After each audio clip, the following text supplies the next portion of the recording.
So hello everyone, কেমন আছো? আশা করছি তোমরা সবাই খুব ভালো আছো। আমিও খুব ভালো আছি। তো আজকে একটা ভিডিও নিয়ে এসেছি তোমাদের কাছে। প্রতিদিন ফটোস বা রিলস আপলোড করি। তো ভাবলাম আজকে একটু রিয়েল কিছু দিই। তো গিয়েছিলাম একটা অনুষ্ঠানে, আর সেটা ছিল আমার ননদের মেয়ের বেবি শাওয়ার। তো সেখানে গিয়ে ভাবলাম একটা ভিডিও করি ছোট্ট করে। আর এত দেরি করে গিয়েছিলাম যে এত খিদে পেয়েছিল, গিয়েই খেতে বসে পড়েছি। আর দেখে নাও তোমরা আজকে মেনুতে কী কী ছিল। তো প্রথমে দিয়ে দিয়েছে সাদা ভাত, লাল শাক ভাজা, ঘি।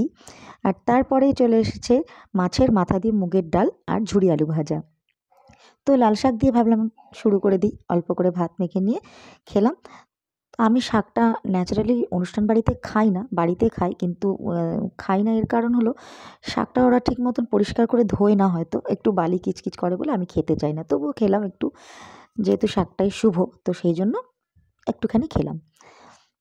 ভাবলাম আজকে ভিডিওটা তোমাদের সাথে একটু শেয়ার করি।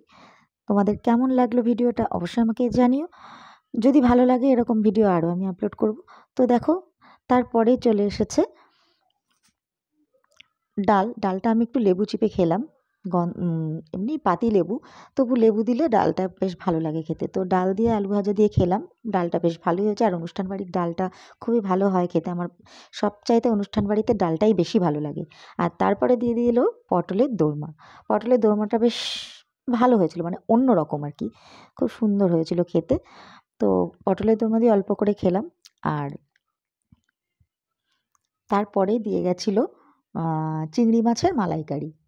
তো চিংড়ি মাছের মালাইকারিটা আমি যেরকমভাবে করি, তো রান্নাটা সেরকমভাবে খুব একটা ভালো হয়নি বলে, তাই জন্য চিংড়ি মাছটা ভালো লাগেনি সেরকম একটা, মানে আমার না, শুধু সবাই বলছিল চিংড়ি মাছটা ঠিক অতটা ভালো লাগেনি। তো যাই হোক, তারপরে দিয়ে গেছে কাতলা মাছের ভাপা, মানে ভাপা কাতলা যেটাকে বলে আর কি। কাতলা মাছ ভাপাটা খুবই ভালো হয়েছিল। তো সেটা দিয়ে আমি অল্প একটুখানি ভাত খেলাম।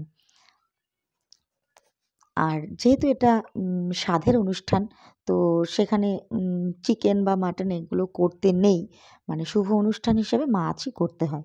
তো সেই জন্য মাছ আইটেমই হয়েছিল। আর তারপরে চলে এসেছে দেখো আমসত্ত্বর চাটনি, আর সাথে পাঁপড় ভাজা তো থাকবেই। চাটনির সাথে পাঁপড় ভাজা খেতে খুব ভালো লাগে। আর আমসত্ত্বর চাটনিটা না, বেশ আজকে প্রথম খেলাম আমি, বেশ ভালো হয়েছে, মানে শুধু আমসত্ত্ব দিয়ে চাটনিটা করেছে আর কি। তো যাই হোক, চাটনিটা ভালোই লাগলো খেতে। আর তারপরে চাটনির পরে চলে এসেছিলো সাদা দই, রসগোল্লা আর কেশরী ভোগ। যদিও আমি মিষ্টি বা দই খাই না, কিন্তু তবু আজকে আমি একটু নিয়েছি। সব রকম আইটেমই অল্প অল্প করে নিয়েছি। ঠিক আছে? আর দুপুরের অনুষ্ঠান ছিল। আজকের দিনে আ এত পরিমাণে বৃষ্টি ছিল যে কি বলবো, বৃষ্টির জন্য বেরোতে পারছিলাম না। আর সেই জন্যই দেরি হয়ে গেছিলো পৌঁছতে। যাই হোক, তোমাদের সাথে আজকে আমি আমার খাওয়ার ভিডিওটা শেয়ার করলাম। যদি তোমাদের এরকম ভিডিও ভালো লাগে তাহলে আমাকে কমেন্ট করে অবশ্যই জানিও। তাহলে আমি আরও এরকম নতুন ভিডিও তোমাদের সাথে শেয়ার করব। তো আজকের ভিডিওটা এ পর্যন্তই থাকলো। ভালো লাগলে লাইক করো, কমেন্ট করো, শেয়ার করো। টাটা।